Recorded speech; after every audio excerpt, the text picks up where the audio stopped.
tonight's stories all sit in that space between what we understand and what we don't.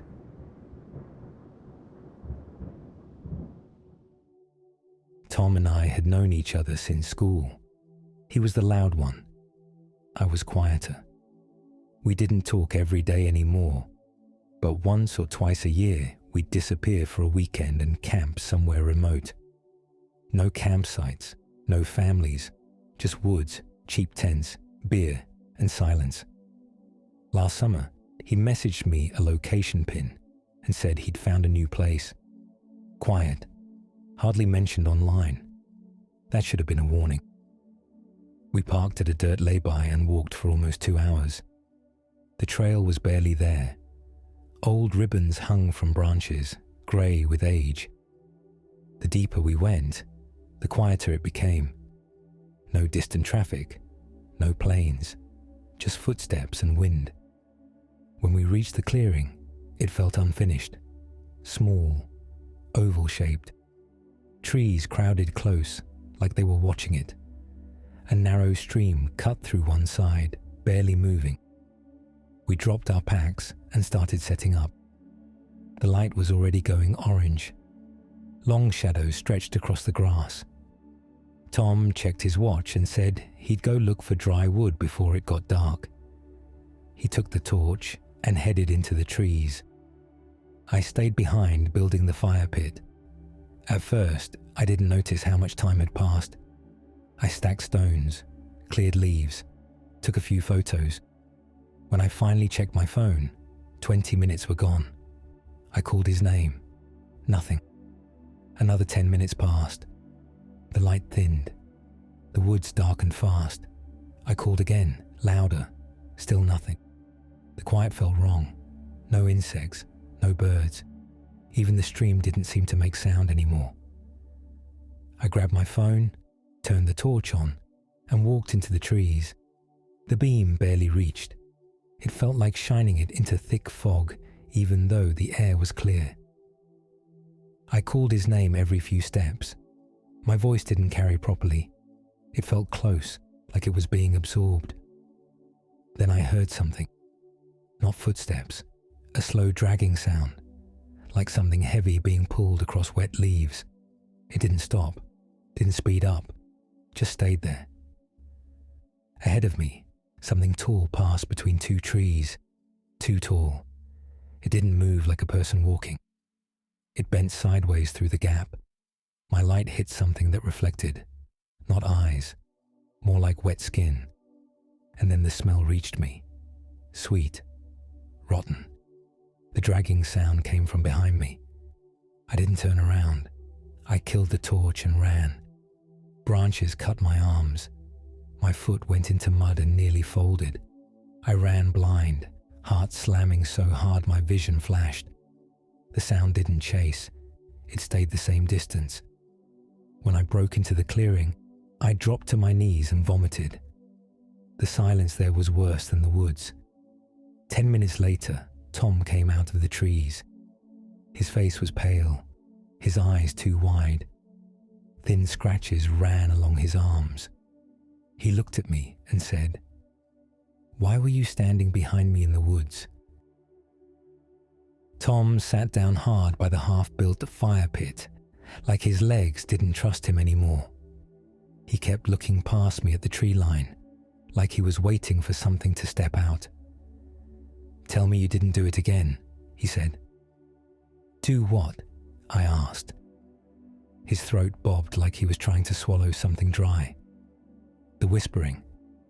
I just stared at him. "Mate, I came looking for you. I thought you were lost." Tom shook his head slowly. "No, you were there. I heard you." He wasn't messing around. His voice had that thin edge like he was trying not to panic in front of me, and failing. He took a shaky breath and started talking fast, like if he slowed down, the fear would catch up.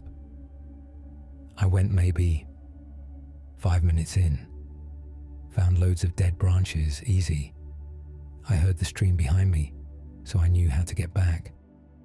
He rubbed his palm over his face. Then I heard you say my name. I opened my mouth, But he put a hand up. Not like you calling. Not normal. Like you were right behind my ear, close. Too close. He swallowed. I turned around, expecting you to be winding me up. He looked straight at me. You weren't there. I felt my stomach tighten. What do you mean? You heard me? I mean, he cut in. I heard your voice and there was nothing. But it kept happening. Every time I took a step, it'd say something else. What kind of something? I asked, even though I didn't want the answer. Tom stared into the fire pit stones. Little things you'd say, taking the piss, like, you missed the good sticks and you're blind, Tom. He let out a laugh that wasn't a laugh, just air. At first I thought it was echoes, then I realized it was getting closer. He lifted his sleeve and showed the scratches. That's when I started running. I didn't even know what I was running from. I just knew it was behind me. My mouth went dry. Did you see anything? Tom shook his head. Then he nodded. Then he shook his head again, like he couldn't make his brain settle on one answer. I didn't see it properly, he said, but I saw movement between trees, like a shadow moving wrong. He leaned forward, elbows on knees, and I heard it dragging something. That word again, dragging. I stared at the tree line. Tom kept going. Then it stopped whispering. It went quiet for about 10 seconds. He looked up at me, eyes glassy. And in that quiet I heard breathing. Like a person? I asked. Tom's face changed. He went pale in a way I didn't think was possible. No, he whispered. Not like a person. He glanced at the stream. It sounded wet, like it had water in its lungs. I felt my skin crawl, Tom said. Then it did something worse. What? I asked. Tom's mouth opened, but nothing came out. He blinked hard, like he was forcing himself. It copied me, he said finally. I frowned. Copied you how? I shouted your name, proper shouted it, like panicked. And a second later, something in the trees shouted it back. He pointed behind me, from a different direction, like it was circling. My throat tightened. Maybe it was an animal. Tom snapped his head toward me. An animal didn't say your name in my voice. Silence settled between us. The woods looked darker now. The last light had bled out of the sky. The clearing felt smaller. Tom leaned in closer. And that's not even the part that made me sprint back. I stared at him. What part did? He licked his lips. I heard footsteps, he said. Right behind me, running. Like yours? I asked. Tom shook his head slowly. No, he whispered. Like mine. And before I could ask what he meant, the stream behind us made a soft sound. Not water, a single wet splash, like a hand had just dipped into it. Tom's head snapped toward the stream. So did mine. And in the dark, on the far side of the clearing, something moved through the trees, low to the ground, dragging. We both stood up at the same time. The fire pit sat dead between us, a cold ring of stones. No flames, no light, just the weak yellow glow from the lantern hanging off my pack. Tell me you saw that, Tom said. I saw something, I replied. I don't know what. The sound came again. Not a splash this time. A slow, heavy shift, like something wet being pulled over leaves. From the stream. Tom grabbed my arm hard enough to hurt. We need the fire. Now. I dropped to my knees and started shoving twigs into the pit, hands shaking so badly I kept missing. Tom sparked the lighter once, twice. Nothing. The woods felt closer, like they'd leaned in. Then the whispering started. Not words. Breathing. Low. Broken. Close enough that I felt it more than heard it. I froze. Tom whispered, "Don't move." The lantern swayed slightly in the breeze, its light pulsing over the clearing. That's when I saw the tracks. They weren't animal, too long, too uneven, like someone had dragged their heels, and something else. They came from the stream, straight toward our camp, stopping just beyond the edge of the light. I slowly raised the lantern. The beam cut deeper into the trees. At first I thought it was just shadow. Then it shifted. Something was crouched between two trunks, low, wrong-shaped. Its back was to us, long, knotted, like a spine wrapped in soaked cloth. One arm braced against a tree. The other was stretched out behind it, dragging. I didn't realize I was holding my breath until Tom exhaled in a thin, shaking hiss. And that's when it spoke. Not loud, not a whisper. It used my voice. Tom. My blood went cold. The thing's head tilted slightly, like it was testing the sound. Then it tried again, closer, better. Tom, where are you? Tom made a noise in his throat that wasn't a word. The thing began to rise, not standing, unfolding, joint by joint, slow, careful, like it was learning how tall it was supposed to be. The lantern beam climbed with it. I saw skin, pale, patchy, too tight in some places, hanging in others. I saw a face that wasn't a face, like someone had tried to remember what one looked like and failed. Then it took a step forward, a real step.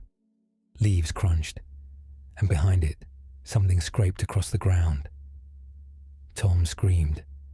The thing answered immediately, in Tom's voice, right behind us. Run! We didn't think. We didn't grab bags. We ran, past the tents, past the fire pit, straight into the trees. Branches whipped my face. Roots caught my feet.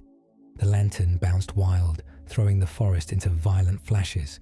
Behind us, footsteps, too many, not in rhythm, not on 2 feet, and layered through them, overlapping, broken voices, mine, Tom's, calling, laughing, crying, begging, all wrong.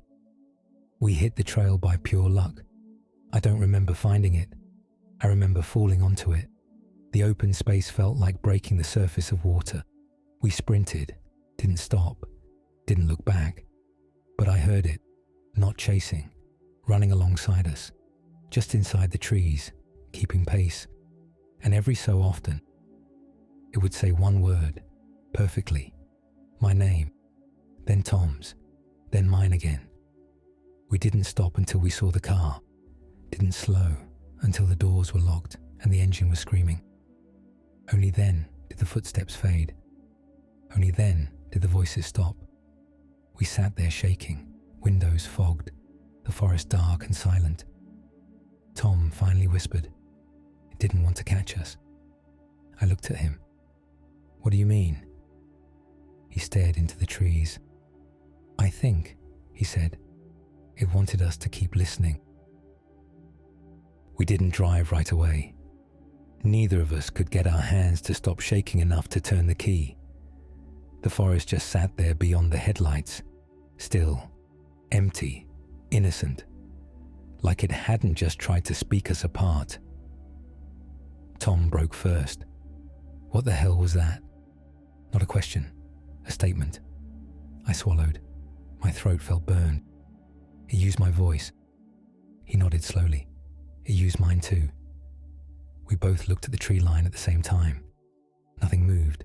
No birds. No insects. No night noise at all. That's when I noticed the smell. Wet, rotting leaves, old water, something like rust. It followed us, Tom said quietly. Didn't it? I started the engine. The sound felt too loud, like we'd shouted in a church.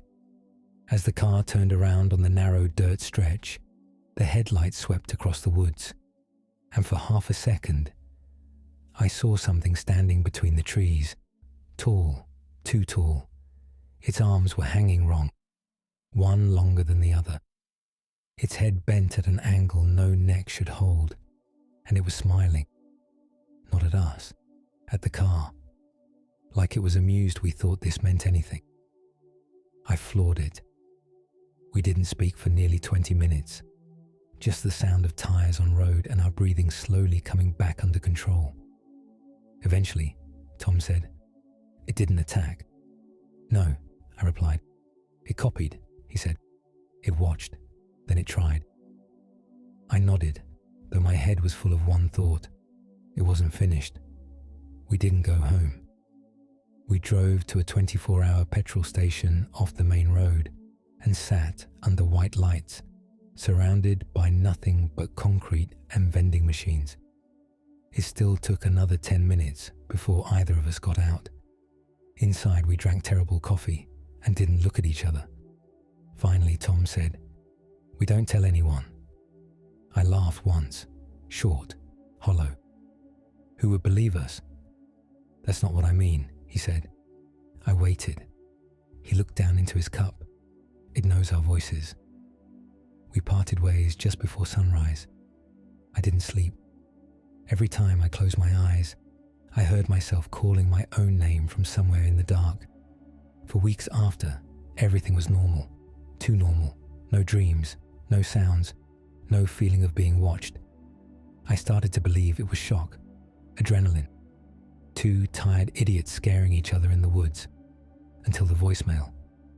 It came in at 2:13 a.m. from Tom.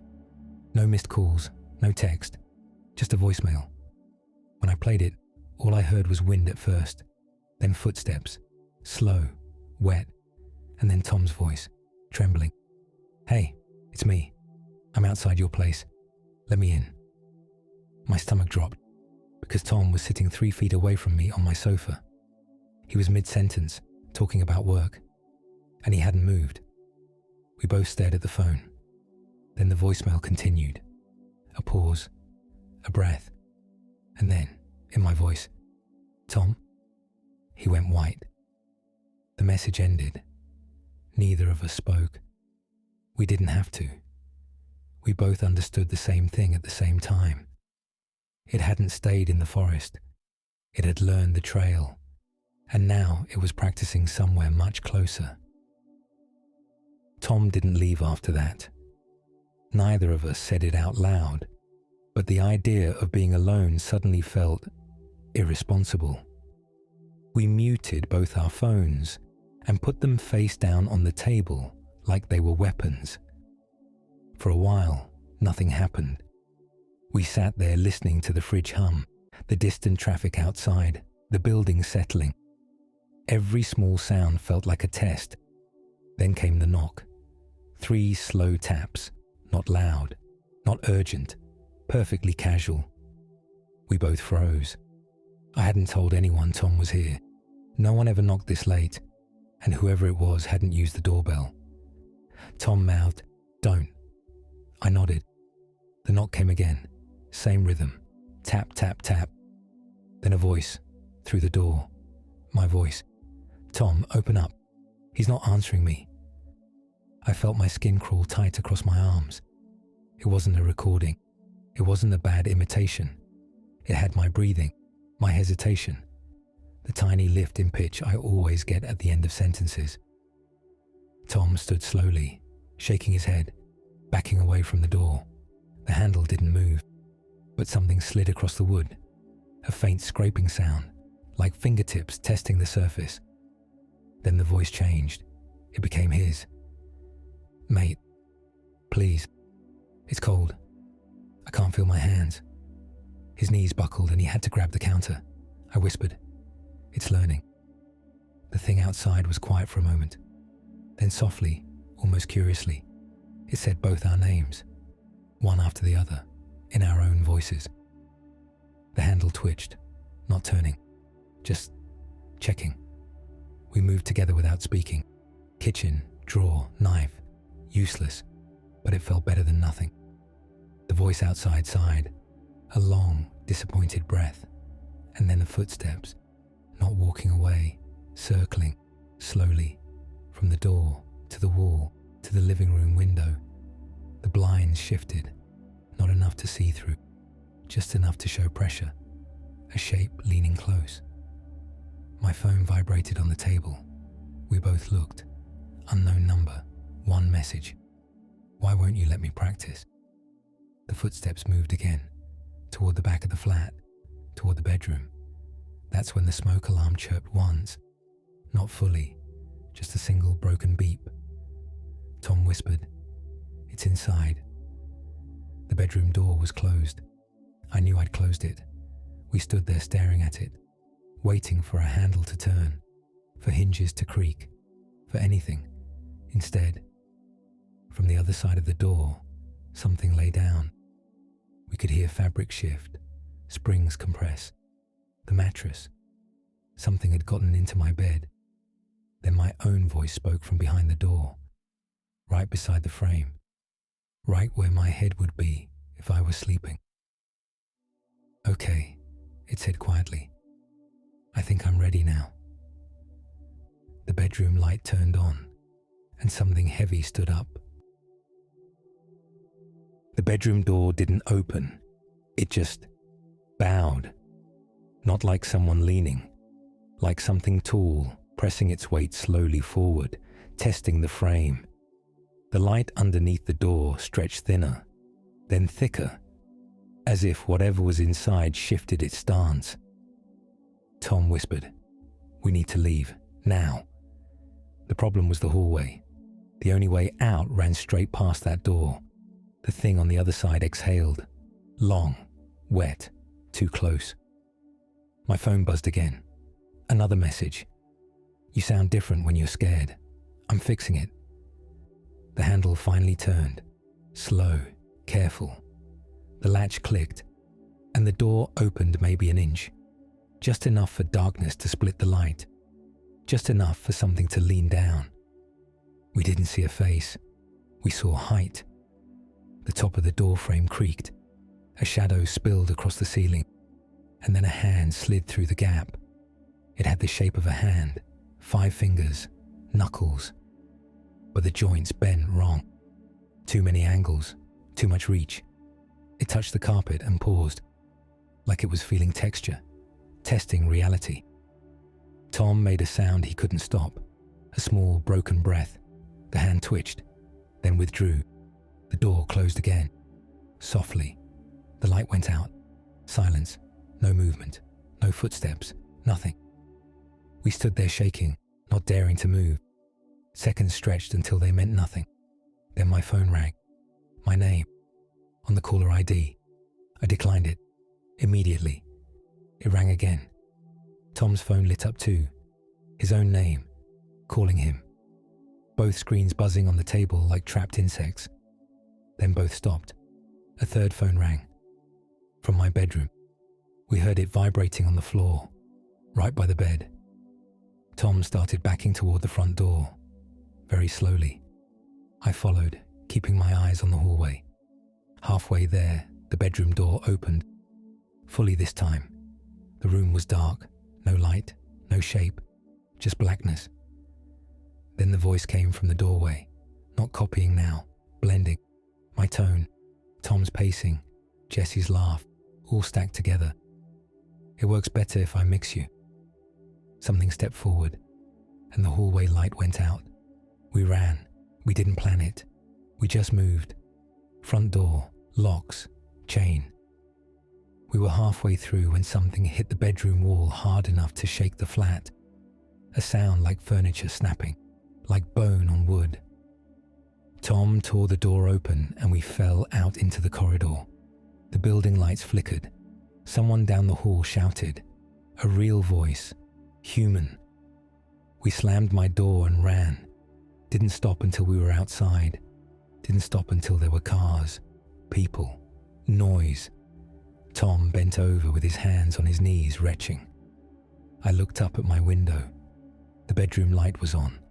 A shape passed behind the glass, tall, too close to the ceiling.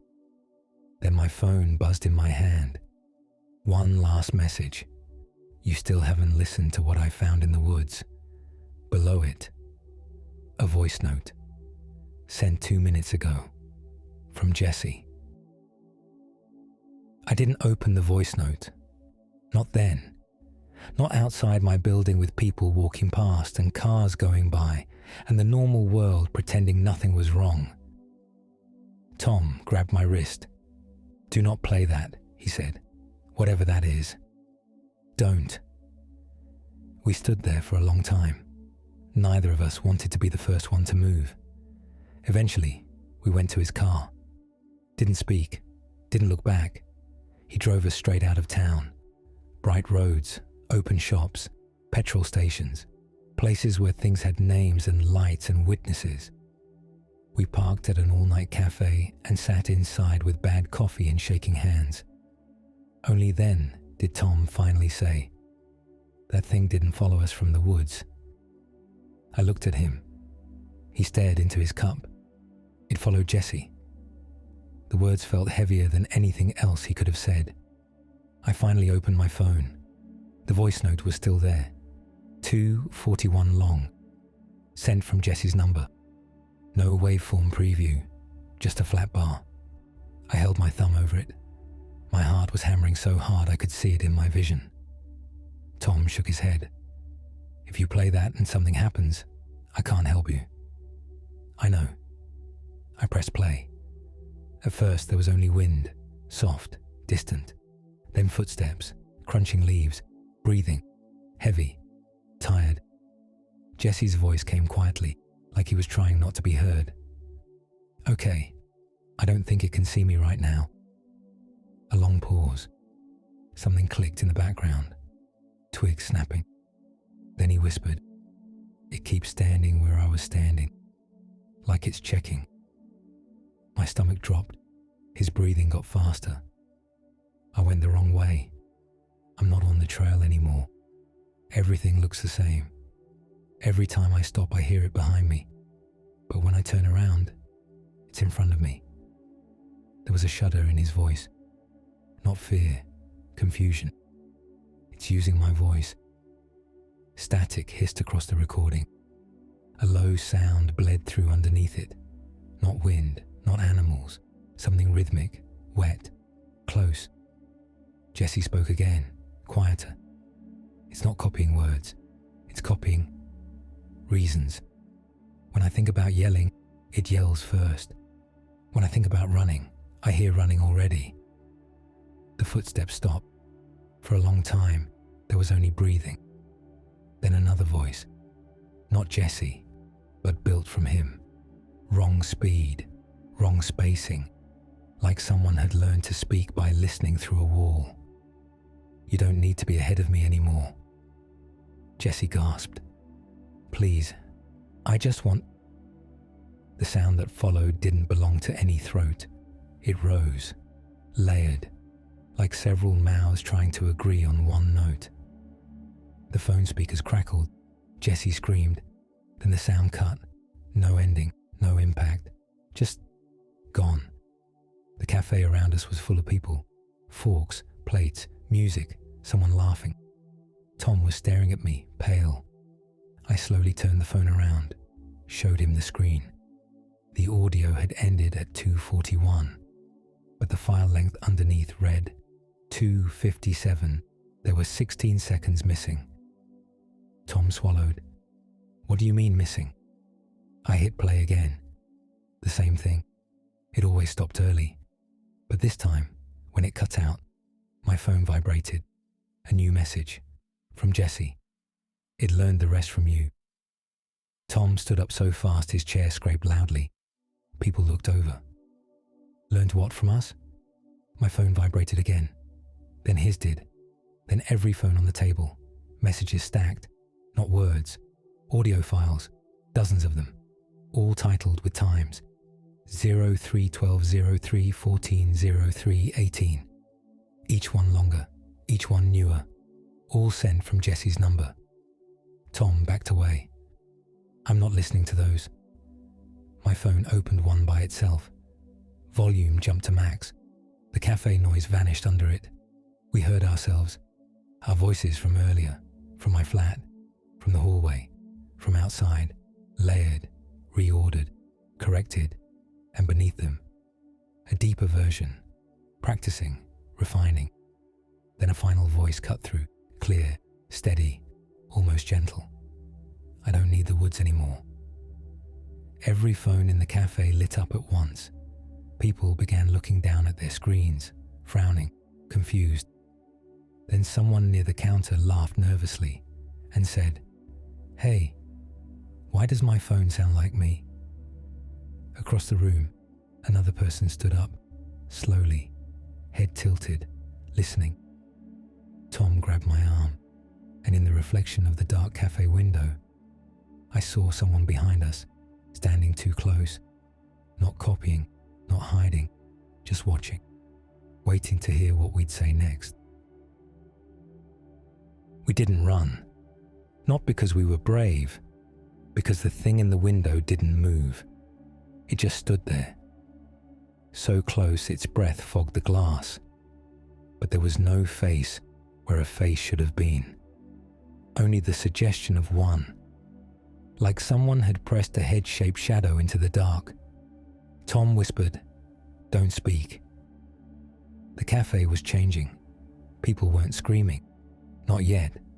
They were listening to their phones, holding them up, pressing them to their ears. Some were smiling in confusion. Some were frowning. A woman near the counter laughed and said, "That's my voicemail greeting. How did that get there?" A man at the back slowly stood, his phone shaking in his hand. "That's my dad's voice," he said. "He's been dead for 3 years." My phone kept vibrating, audio after audio after audio. I didn't open anymore. I didn't need to. I could hear pieces of them bleeding out around the room. Fragments of conversations, private things, arguments, voicemails, last words. The cafe filled with ghosts that were still alive. Tom pulled me sideways, keeping the table between us and the window. We edged toward the exit. The thing outside tilted its head, not following our movement, tracking our intention. The door was only 10 feet away. 8, 6. My phone suddenly spoke in my own voice. "I think we should leave." I hadn't said it. Tom stopped dead. I felt his grip tighten painfully around my arm. The thing outside twitched, just slightly, like a hunting animal hearing brush move. The cafe door opened. A man walked in, laughing into his phone. "Yeah, I'm at the cafe now. What's up?" His phone answered him, in his own voice, from the future. He froze. The laugh died in his throat. His screen lit his face from below. He whispered, "I didn't say that yet." Every head in the cafe turned, not toward him, toward the sound, toward the growing overlap of voices, toward the way the air itself seemed to hum. Tom leaned to my ear. "It's building a library." My mouth was dry. A library of what? Of how people sound when they're about to do something. The thing outside lifted a hand. The glass didn't break, didn't fog, didn't move. But the shadows inside the cafe bent toward it. Every phone vibrated again. At once, this time a single file appeared on all of them. Same title, same timestamp. Now my phone opened it. I tried to close it. My screen didn't respond. Tom's didn't either. The cafe speakers crackled. The sound didn't come from one device. It came from all of them. Layered, perfectly synced. We heard the room, live, with a delay of about half a second. Our movements, our breathing, the scrape of a chair. Then a new layer slipped in. A second cafe. Almost the same, but not quite. A chair that hadn't moved yet. A cough before the cough. A glass breaking before it fell. The future version bled into the present. People started shouting, then screaming. Then the screaming overlapped with itself. Panic fed the thing outside. Its shadow grew more defined, longer. Arms that bent in places arms shouldn't. A head that tilted farther than bone allows. It stepped away from the window, not back, sideways, appearing at the edge of the glass, then the other edge, like it didn't need to cross space to relocate within it. Tom grabbed a butter knife from the nearest table. It shook in his hand. "I don't think it's physical," he said. I think it's preparatory. What does that mean? I think it's not here to touch us. Another step. The door handles began to rattle. Not from outside, from inside, as if someone invisible were testing them, learning them. The cafe lights dimmed. Phones glowed brighter. The future cafe audio grew clearer. We could hear ourselves in it. Tom's voice said, "Run." A beat later, his real voice said, "Run." We moved. The door burst open. Cold air flooded in, and for the first time, the thing moved forward, not walking, aligning, like a reflection snapping to its source. People poured out behind us, screaming, crying, dropping phones that kept talking anyway. Tom and I ran across the car park, didn't look back, didn't slow. We heard footsteps, too many, too synchronized, like a crowd trying to imitate one person. My phone vibrated again. I didn't need to see it. I could hear it from my pocket, my own voice, close to my ear, breathing when I breathed, running when I ran, and underneath it, something counting, not numbers, intervals, spacing, measuring how long it took me to decide, how long it took me to fear, how long it took me to speak. Tom screamed and stumbled. I grabbed him, pulled him upright. We reached his car. He fumbled the keys, dropped them. The sound of them hitting the ground echoed twice. Once when it happened, once before. The doors unlocked. We got in, slammed them. Tom started the engine. The headlights cut across the lot. They lit up the cafe entrance, the people, and the space between them. A space shaped like someone, but filled with moving sound. Every voice we'd heard, every voice we hadn't yet.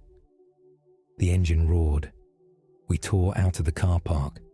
Behind us, the cafe windows all went dark at once.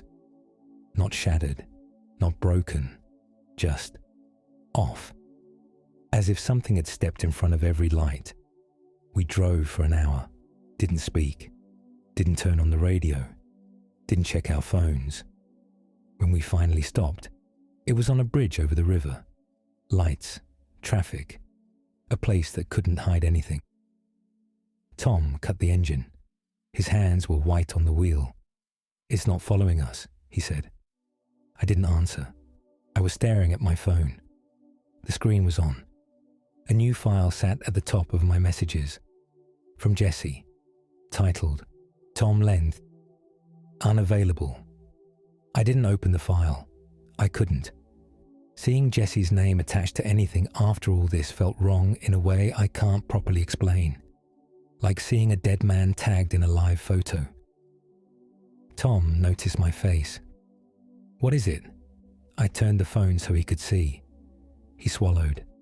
"Don't," he said immediately. "Whatever it is, don't." The river moved slowly beneath the bridge, black and thick, reflecting the orange smear of city lights. Cars passed behind us, their tires hissing over wet road.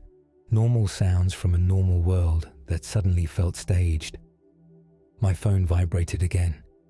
Not a notification, a pulse, like a heartbeat. Then it played, without me touching it. Jesse's voice came out of the speaker, not distorted, not corrupted, clear, close, like he was leaning between the seats. "Tom's about to tell you not to listen to this." Tom flinched and turned toward me. I was literally just about to say. The audio continued. "He's going to say it's not safe. He's going to reach for your phone. He's going to say my name like that." The recording paused. Tom said quietly, "Jesse." The phone resumed. "And when he does, you're going to feel relieved, because it proves I'm real. It proves this is just some messed up tech thing, or a prank, or stress." My stomach twisted. "That's the worst part," Jesse's voice said, "because it is real, just not the way you mean." Tom shook his head over and over. "No, no, Jesse went on. "When you found my phone in the woods, You didn't find a device. You found a mouth. The bridge light above us flickered. The river below rippled in a slow, circular pattern. Sound is the only part of us that moves forward and backward, the voice said. Memory moves back. Bodies move forward. But sound echoes. And echoes don't belong to time. They belong to space. My hands were shaking so badly, I had to wedge my phone between my knees. That thing you heard in the woods wasn't copying me, Jessie said. It was practicing through me. Tom whispered. Through you for what? The phone answered him. For you. A long breath. Then, it can't make new sounds. It can only arrange old ones. It can't imagine. It can only predict. It listens to the space people leave behind when they're about to act. Micro movements, breath patterns, hesitations. And from those, it builds what comes next. The bridge light went out. Not exploded. Not blown. Just off. We were in darkness except for our dashboard glow and the thin red dots of distant traffic. I didn't die out there, Jessie's voice said. Not at first. My chest hurt. I got lost. The woods don't work right at night. You know that. Distance stretches. Sound bends. You can walk toward a voice for an hour and never get closer. I kept hearing one of you, then both of you, then myself. Tom covered his mouth with his hand. I found a place where the forest was thinner, the recording said, like the world had been folded too many times, and something had worn through. The river below us made a heavy, wet sound. I thought it was a cave or a sinkhole, but there was no shape to it, just an absence. And inside that absence, there were voices, thousands, some crying, some talking, some laughing, all of them overlapping, all of them wrong. My phone vibrated harder in my lap. That thing doesn't live in places, Jessie said. It lives in transitions, in the moment before a sound becomes meaning. Tom whispered, Jessie, what happened to you? The answer came softly. I leaned in.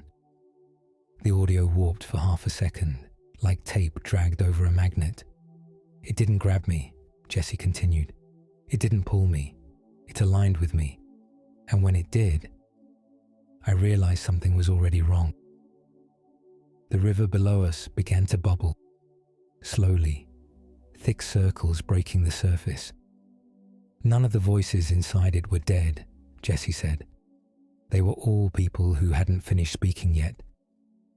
Tom made a small broken sound. It doesn't kill, the voice went on. It completes. My phone grew hot, painfully hot. I'm not inside it, Jessie said. I'm spread through it. Every recording you've heard, that's it learning to become me, and then you, and then anyone who listens long enough for it to predict what they'll do next. The bubbling in the river intensified, not rising, not splashing, just swelling. You're on a bridge, Jessie's voice said. You're thinking about the water. You're wondering if it can reach you there. Tom and I both looked down. The water's surface dimpled, as if something enormous were breathing just beneath it. It doesn't need to cross distance, Jessie said. It only needs you to choose. The phone vibrated one last time, because once it can predict you perfectly. A pause. It doesn't have to wait for you to act. The recording ended. Silence fell so suddenly my ears rang. Tom slowly turned his head toward me. Get out of the car, he said. Why? Because, he whispered, eyes fixed on the dark water. I don't think that's the river making those sounds. I don't remember falling asleep. I remember lying there, eyes open, listening to the forest breathe. Then the next thing I knew, my neck hurt, bad, stiff and burning, like I'd been holding it wrong for hours. I opened my eyes to grey light filtering through the tent walls. Morning. For a split second, relief washed over me. Daylight, birds, wind in the leaves. Then I realized something was wrong. The forest was quiet, not peaceful quiet, empty quiet. No birds, no insects, no distant wind. Just nothing. I slowly sat up. My stomach dropped. The tent flap was open. I knew for a fact I'd zipped it shut. I never leave it open. Ever. The air inside the tent was cold. Colder than it had been all night. I reached for my phone. No service. No signal. Battery at 12%. There were muddy footprints just outside the entrance. Bare feet. Not mine. Too narrow. Toes long. Impressions too deep. Like whoever made them weighed more than they should. They led away from the campsite, straight into the trees. I stepped out. The fire pit was destroyed. Ash scattered. Stones knocked loose. One of the logs we'd been sitting on had been dragged several feet and left on its side like something had pulled it and lost interest. Jesse's tent was still there, collapsed, not zipped open, torn. Long vertical rips down the side, fabric peeled outward, like something had pushed its way out. My chest felt hollow as I approached it. "Jesse?" I called. No answer. I knelt and pulled the torn flap back. The inside was empty. No sleeping bag, no backpack, no boots, nothing. The ground beneath the tent was churned up. Leaves pressed into the dirt. Long drag marks leading out the back. And handprints. Not normal ones. Too long. Too many fingers. I stumbled back and nearly fell. That's when I noticed something hanging from a low branch near the edge of camp. At first I thought it was fabric. Then it twisted slightly in the breeze, and I realized it was a shirt. Jesse's shirt. The one he'd been wearing the night before. It was stretched, wet, darkened, and it wasn't empty. Something was still inside it. I stepped closer. My throat closed. The shirt was filled, stuffed, with leaves, moss, and pieces of torn bark, packed tight enough to give it the shape of a torso. The sleeves hung down like arms and tied around the collar. Was Jesse's necklace, the one his sister gave him, the little metal compass. I backed away so fast I tripped. When I hit the ground, I felt something hard press into my back. I rolled over. It was the recorder. The red light was off. The screen was cracked. But when I picked it up and hit play, it turned on. Static hissed. Then breathing. Slow. Wet. Not human. Then Jesse's voice. Not screaming. Not crying. Just tired. Close to the mic. It learned my name. A long pause. It doesn't like when I don't answer. Another sound came in over him. A second breath. Right beside the recorder. It's standing where you were. The recording ended. Behind me, something moved in the trees. Not footsteps, not running. Branches bending. Slow, heavy. Like something tall shifting its weight. I didn't look. I ran. I don't remember choosing a direction. I just ran. Branches tore at my arms. Roots grabbed my boots. The forest blurred into streaks of grey and brown as my lungs burned and my vision tunneled. Behind me, something moved. Not fast, not chasing, keeping pace. Branches bent, wood creaked, leaves shuddered. Always just behind me. Never close enough to hear breathing. Never far enough to feel alone. I ran until my legs failed. When I finally collapsed, it wasn't from safety. It was from silence. The forest noise was back. Birds, insects, wind. Like nothing had ever been wrong. I lay there shaking, cheek pressed to cold dirt, afraid to even breathe too loudly. Minutes passed. Nothing followed. Nothing watched. At least, nothing I could sense. I forced myself up and checked my phone. 7% battery, no signal. The trees around me didn't look familiar. I didn't recognize anything. That's when panic really set in. I wasn't on the trail. I wasn't even near it. The forest here was wrong. The ground dipped strangely, like shallow bowls pressed into the earth. Trees grew too close together, their trunks twisted, bark stretched in long, vertical ridges like something had dragged fingers down them again and again. I picked a direction and started walking. Slow, quiet. Every snapping twig made my stomach lurch. After maybe 10 minutes, I saw something that made me stop cold. Another campsite. Old. Fire pit collapsed in on itself.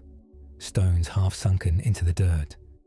A rotted log where someone had once sat, and hanging from a branch. Another shirt. This one grey, stiff with age. Below it, another, then another. Different colours, different sizes. All filled the same way. Leaves, moss, bark, shaped like people. There were at least 6, maybe more deeper in the trees. Each one had something tied at the collar. A watch, a ring, a shoelace bracelet. Little things, personal things, trophies. I turned slowly in place, and that's when I saw the clearing. Perfectly round, too round. The ground was bare dirt, no leaves, no plants, no grass. And in the center, the ground was depressed, like something enormous lay there often. Something heavy, something that pressed the earth down over and over. The smell hit me next, wet, rotten, metallic, like stagnant water and old blood. I backed away. That's when the bird stopped. Again, not gradually, instantly. The forest cut out like a switch had been flipped. I felt it before I heard it. A pressure, like when you stand too close to a massive structure and your body knows it.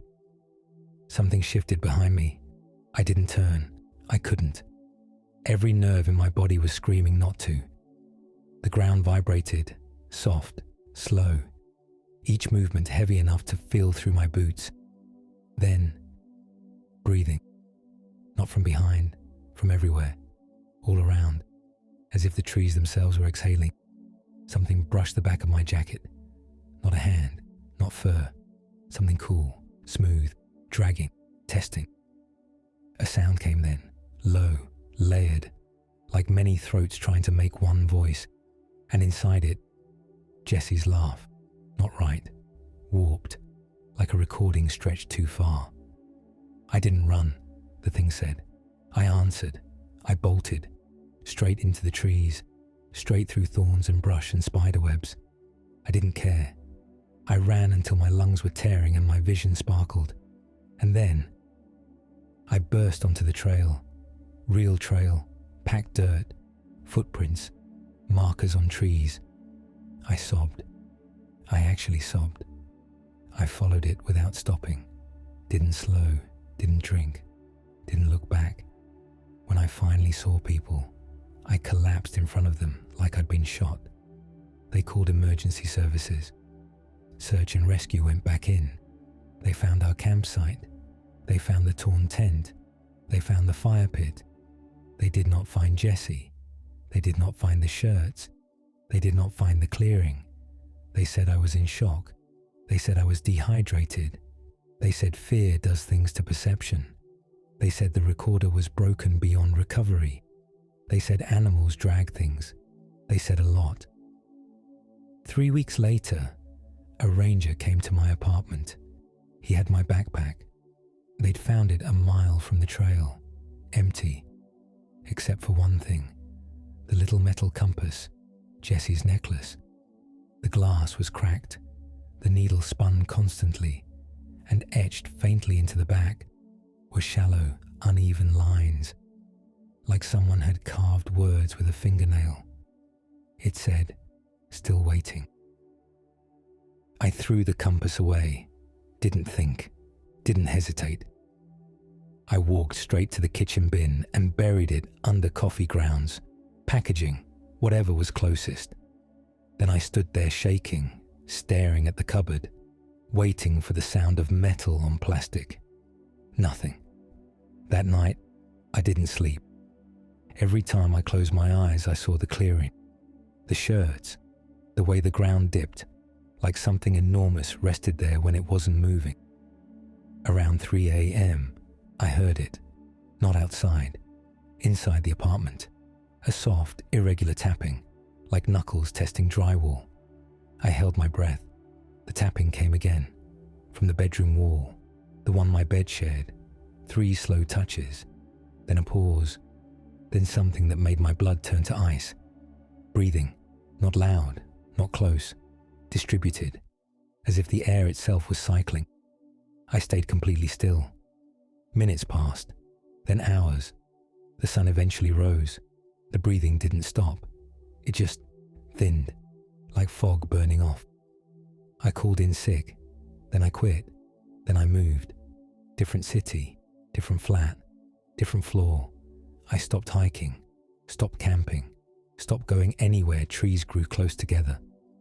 Months went by. Nothing happened. I almost convinced myself it was over. Then the email started, from Jesse's address. No subject, no text, just audio files. Always between 2 and 3:30 a.m. The first one was wind. The second was footsteps. The third was my own voice saying, "Jesse." The fourth made me vomit. It was the campsite. I could hear the fire. I could hear something moving in the brush. Then Jesse's voice, very close to the mic, whispering, "I didn't leave." I stopped opening them, deleted everyone, changed addresses, new number, new accounts. Then, last week, a package showed up at my door. No return address. Inside was a folded, dirt-stained shirt. Green, mine, packed tight with leaves and moss. And at the bottom of the box, the compass, clean, uncracked, the needle still spinning. The words on the back were different, deeper, clearer. It said, "Trail ends." I don't live near woods. I don't even live near a park. But last night, while lying in bed, I smelled damp leaves, cold soil, rot, and somewhere in the building, I heard something walking, slow, heavy, patient, stopping outside doors, not knocking, just standing there long enough to be heard, then moving on. If this ends the way I think it will, there won't be another update. I think whatever took Jesse doesn't hunt. It waits, and I think it finally learned where I live.